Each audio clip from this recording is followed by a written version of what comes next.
Hey, everybody. Welcome to another episode of the Stronghold Floors podcast. We are here again with Mike Mincemoyer, founder and expert in the field. And today we are going to talk about some alternative options to epoxy polyaspartic floor coatings, which Mike has some smelly memories maybe of back in the days, because these solutions tend to age finely. Let's say that, maybe. Age like a fine cheese. Like a fine cheese, yeah.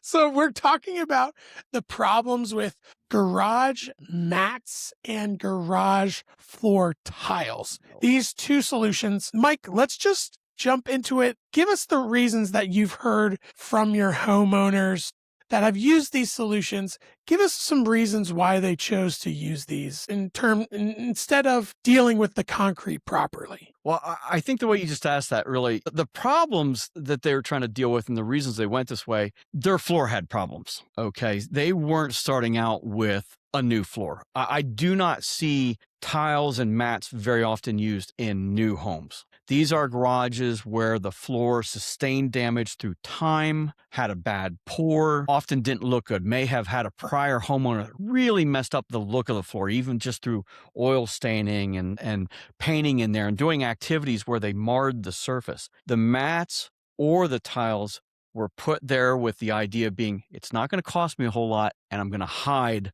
those problems. And I applaud the effort. It's not a bad thought. It's bad in practice because of what you alluded to in our intro. There can be some consequences you would not expect to come out of this. So, I mean, it's kind of like any other DIY solution in reality. Like, what are the expectations that people have when they're looking at these as potential solutions? Well, I think the biggest expectation when they go the route of a tile or a mat is it's not going to cost me a lot, and I'm going to hide something. Yeah. And I really think the reason they do the mats or the tiles versus the DIY paint kit is because they knew the paint kit couldn't hide the problem. My floor is beat up, it's damaged, it's got really ugly cracks. And they're of the belief, hey, if I put these tiles or these mats down and it doesn't cost me a whole lot, I've hidden it. It's gone. Out of sight is out of mind. And I think that's really what leads to that initial thinking, even to go this route for that kind of a solution. If you had to describe kind of the overall issue, though, of both of these solutions, what would it be? The overall issue, I would say, with both of them, with both mats and with tiles, I would say, is water gets under there. Everything can get under there ultimately. And that leads to very bad odors that you, and when I say odors you can't get rid of, because you can't easily get those big heavy floor mats back up and go, oh, let me scrub under there and get rid of the smell. And so I would say that's the number one. And the other number two issue would be people oftentimes don't think about the slope of their floor. And so it may be tapered to drains. And that's what I'm talking about, more so than just tapered out to the door like most garages are. But if you also have drains in there, that taper down to those drains, these solutions can't necessarily deal with that taper in the proper way and allow those drains to still be functional. And I've had people go, well, I don't care, I'll just cover over the drain. Well, your floor still goes like this. So now you have this wonderful bird bath that sits there. So you can really create some problems. But I would say the smell is the number one problem. And I'm sure we'll get to it, but my stinky cheese reference earlier really is apropos for one of the one of the homeowners we dealt with. Yeah. Well, let's jump into floor mats. These rollout garage floor mats. You described them, to me as kind of like more dense versions of maybe like a gym mat or something like that. How would you describe, the issue, the experience that you've had with these garage floor mats? Well, I'd say both. I describe the experience with them as this. We show up to a person's house. You get there and there's these ugly mats. They're very beat up looking. They're usually curled at the edges a little bit, so they've pulled away. And you walk in and right away you do notice a certain odor to the garage. And you know what that means from our standpoint, because one of the things we're going to try and do is pull the mat up a little bit and see under it. And what you find is you start peeling it up, and it might be really dry right there at the very edge near the garage door. And you get it up a few inches, and you start seeing it's getting darker. And then all of a sudden it's wet. And that means it's going to be slimy under there, and it can be really smelly. The mats, oftentimes when we've seen them, they've been down for so long, they've had an opportunity for water to get under there. And they're not allowing any of the natural breathing through the concrete, which is no different than coatings. That's okay, but they're coupling it with surface water getting under, where our coatings don't allow water to go down through. So the water's getting under at the edges and the seams, and it makes its way through there, even through capillary draw, drawing the moisture sideways and even through the concrete. But every time you take a mat up, it's slimy, it's very wet. And when I say slimy, I mean it's like slick. If you went to step on it in sneakers, you're probably going to slide on it. So it's pretty nasty. So yeah, that would be the biggest, most common experience that we have is you start to peel it up and you go, woof. So, there's what is happening underneath, which can just be summed up as usually gross. Yeah. But so homeowners will put these down in their garages to try to hide and avoid dealing with maybe the root issues of, the concrete's beat up, it's cracked, it's pitted, whatever. The garage mats, they don't age any more gracefully though. Like, why do these mats end up looking possibly even worse than the concrete they were trying to hide in the first place? Well, there's a couple things that really make the mats degrade in their aesthetics very quickly. One is just the wear and tear. You're driving on it. You're traversing it, so you're going to get those tire lines, so some areas might look good. Some of them have gotten beat up by the tires and the abrasion of the tires. But on top of that, sometimes they can't deal with the chemicals they get exposed to. So if you have an oil drip or you have a leaking mower or something like that, they might not be able to tolerate that solvent load. So that starts to degrade or even disintegrate the surface of it. But what you asked me about earlier with they're trying to hide something, well, that can telegraph through. So if you had a really rough area where it was very pitted and you cover it with the mat, over time, the mat can settle down. It has some stretchability, so it can get down in there. So now all of a sudden your mat's going along and then all of a sudden it has these ripples down through it. You can even telegraph through if you had a really bad crack and it's a little heaved, you can telegraph that. And sometimes they can't deal with the taper to the drain. So they're literally floating, and then as they get driven over and something stretches them there, they can crack, they can stretch. They just get disfigured in a sense. But on top of that, visually, oftentimes you see them curling too. So out at the edges or at the seams, you may have laid these really heavy mats in, but they're curling up a little bit at their edges. And so you can even get some weird splits. But Mike, so for the people though that do have these as solutions, like, what's the reality of the maintenance that they have to go through in order to keep up and try to make their investment in, the garage floor mats last? Okay. Well, that's a good question, because honestly, the maintenance that's involved with the garage floor mats is there's what you would expect. There's cleaning the surface. So it's mopping it. It's cleaning off contaminants that got on it. But you may also really need to once a year take those out, which can be quite an endeavor, because what people don't understand is some of these better quality mats, when you are spending more for them, they might be 6-8 feet wide and 16-20 feet deep. And when you roll them up, they're heavy.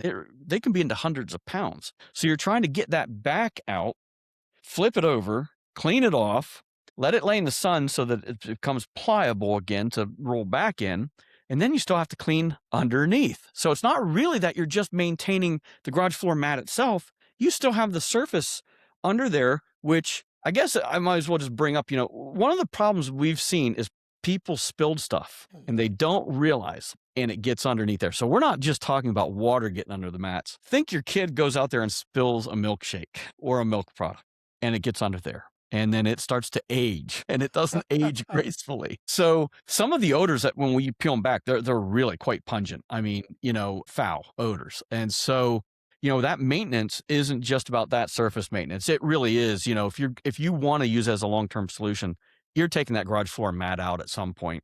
you're cleaning its underside, you're cleaning that garage floor, making sure that you don't have really bad contaminants under there. And then you got to relay it in. And then oftentimes to deal with the curling that can occur, that maintenance then involves you have to go around and try and get your seams good again and put weights on it to get it to lay into place again. So, we're obviously advocating for epoxy polyaspartic option for garage floors. Just give us a quick summary of why should somebody choose the polyaspartic over these garage floor mats? Well, with all the problems that we just talked about with the garage floor mats, you're alleviating them all with a professional garage floor coating. You don't have to worry about anything getting under it. It doesn't curl. It doesn't peel. If something gets spilled on top of garage floor coating, it just sits there because these are impervious. Your polyaspartics and your epoxies, they're completely sealing the surface. So not only are they impervious and you can wipe it up, but they're also going to deal with the chemical attack that garage floor mat might not be able to deal with. It might not tolerate gasoline sitting there,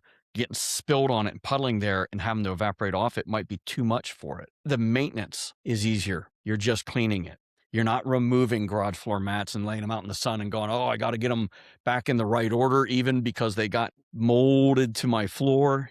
So a coating can follow the contours of the floor. It doesn't change the pitch if you have drains. So everything can still get down to that drain the way it was really intended to. So all the problems that the garage floor mats create, the garage floor coatings don't have. Yeah. And that's yes, the cost might be a little different, but in the aspect of the investment itself, the problems you're going to have, the longevity of it, and the appeal to the next person if you're selling at home, the garage floor coatings have everything. The garage floor mats don't really check the block on any of those. So let's talk about the garage floor mats relative the garage floor tiles and the garage floor tile systems. There's obviously some similarities in maybe some of the issues that they cause, but just walk us through, what are these systems? What are these garage floor tile systems? And what are some of the issues that we see when we get to a home that has them installed? Garage floor tiles really are just snap together tiles. They're often, I think most of them are around anywhere from 15 inches to 18 inches. They're PVC. Kind of like a pipe, so they're fairly hard. Most of them don't flex very much, but you can take these garage floor tiles and you can connect them together. So they snap together so they're not just laying on the surface. You do actually put them together. Some of the garage floor tiles are solid surface, so the only way something's getting through it is at the seams. And some of them are intentionally designed with grid pattern to allow water flow down through. You can start off with a very cool pattern with them. You can create the black and white checkerboard. Okay. That's the appeal, I think, for a lot of people. But the problem is they suffer from really almost all garage solutions that aren't garage floor coatings. They all suffer from a problem of moisture gets down through them. It gets under them. It can stay there, get trapped, and you start to have odors. So garage floor tiles, especially the ones that aren't in the open grid style, you're getting whatever's getting under there, down through there, and it can't breathe itself back up very easily. They also aren't as durable as they're promised to be. So they're going to suffer from tire path wear. So you may have some very shiny tiles, and then you have the tire paths where they're not. And people sit there and go, well, at some point I'll just unsnap them. Well, if they're all hooked together and they go a certain way across the floor, you can't just go, I'm going to take that tile out. It's not like you're cutting out a broken ceramic tile and you go, well, I'll just grout that one back in. No. They're linked together, and it's not like puzzle pieces.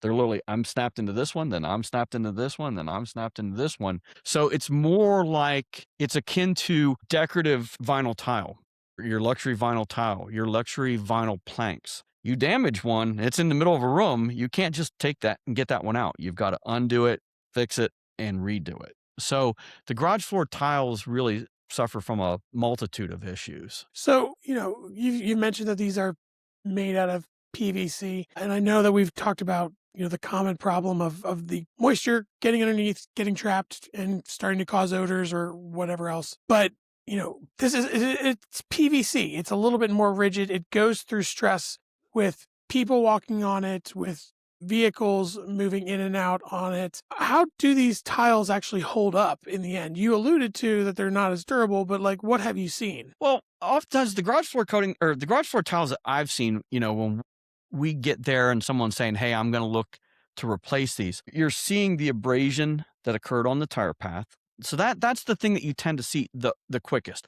But the other thing is they're not that easy to clean in the overall. So as you're, if they're textured to give some slip resistance, they tend to be harder to clean. And so you're getting your soap scum built up on it. You're not getting them truly cleaned off. So you start to have a dulling effect to it. You can have dulling from abrasion or dulling from just what's stuck to them, what's bonded to them. And they're not super easy to clean. The PVC itself, and they're not all PVC, they're different grades of plastics, but I would liken them more to PVC. If they're a little softer, they might give a little bit, but you can gouge them easier.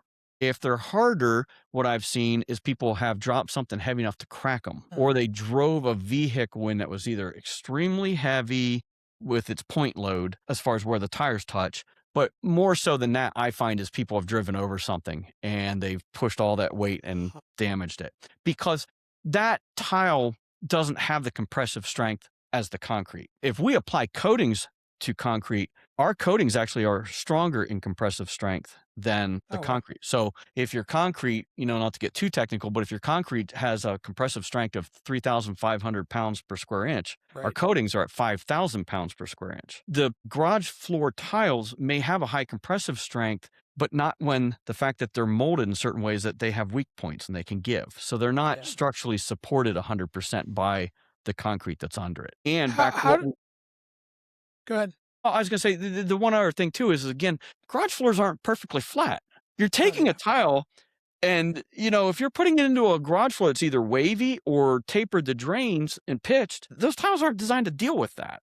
Coatings follow the pitch. They follow the profile. So if the floor has a slight little wave to it, the coatings are going to follow that. Your tile has to set on top of it. Like if people put tile down in a basement floor, they thin set it and make it perfectly smooth. Well, you can't put thin set under this. It's a garage. You would crush the thin set and really wouldn't help. From like a chemical perspective though, like how do these tiles typically hold up on things like salt, gasoline?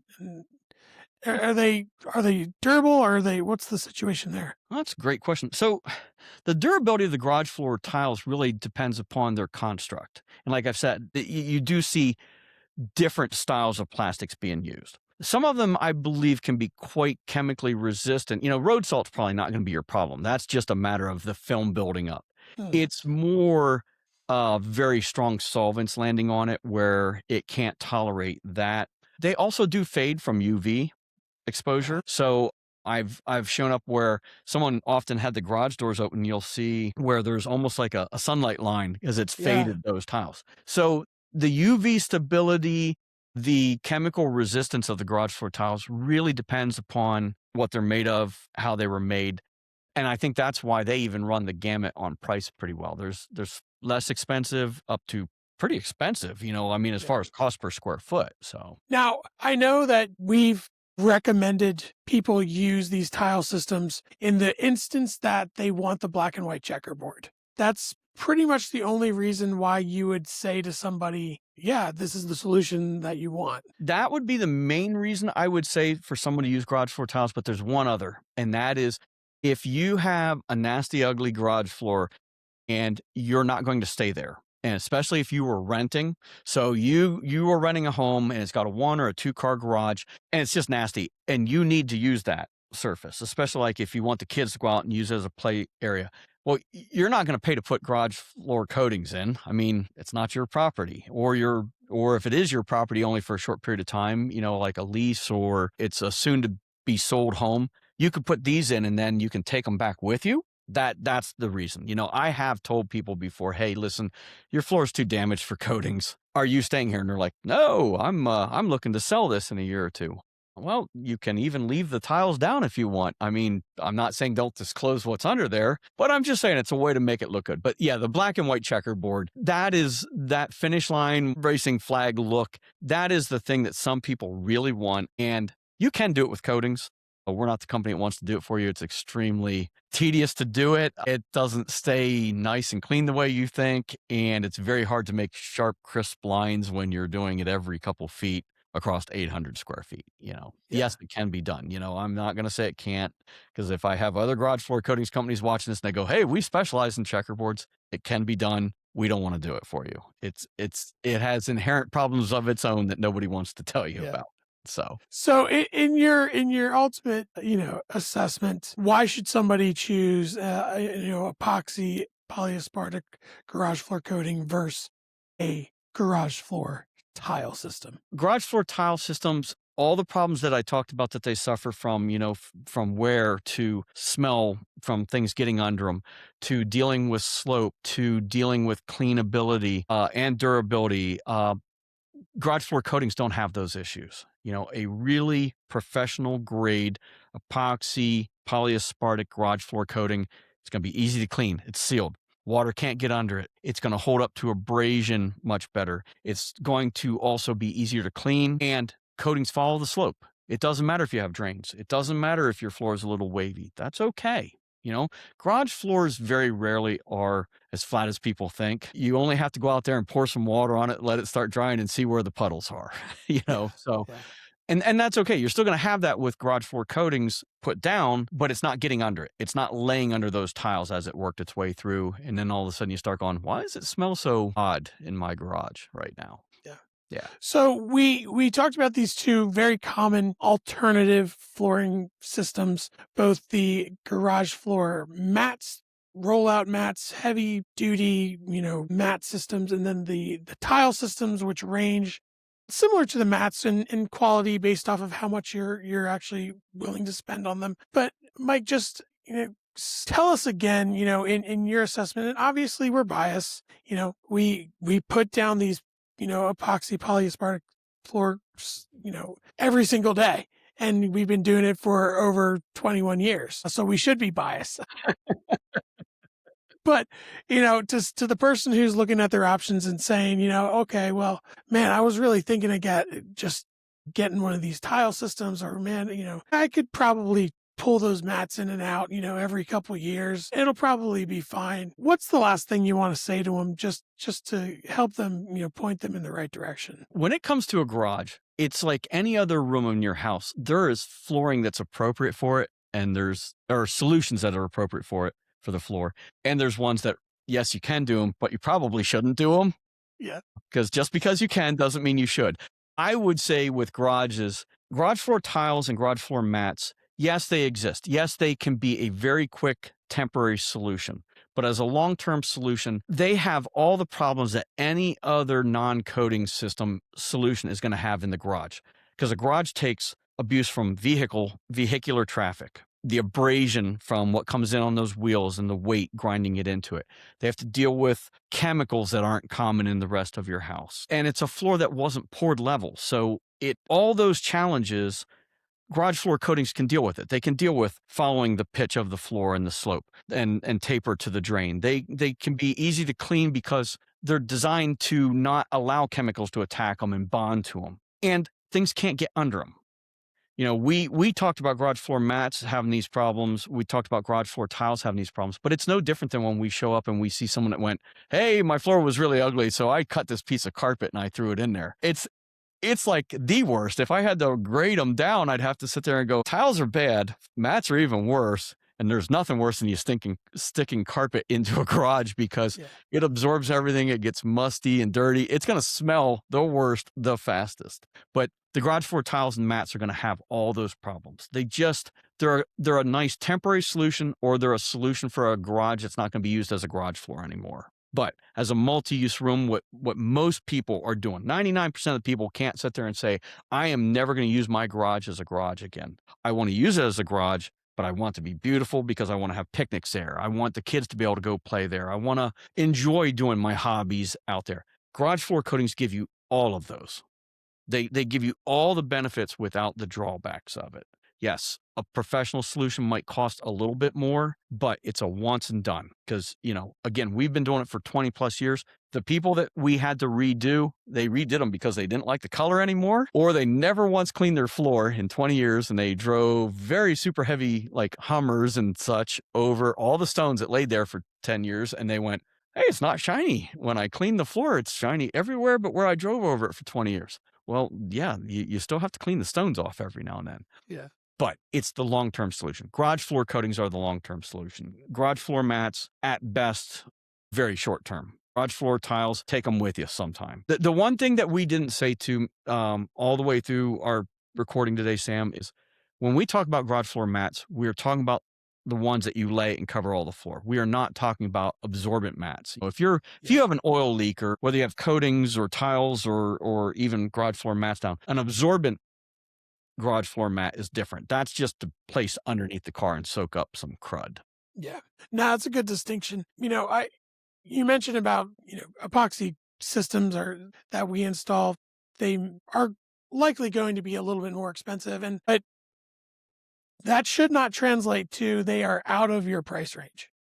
Oh no, not at all. And I want to say, like, we have at Stronghold Floors, we have what we call our transparent pricing guarantee. You can find the information on the website. We take a lot of pride in being very straightforward with our pricing. So if you've contacted, and gotten a quote from your local floor coatings place, and it just seemed like it was completely out of your pricing range, I recommend to keep shopping around and even give us a call. And because we just make it very, very simple to price stuff. That's one of my favorite things about this company, is that we want people to be able to make a very well-informed decision.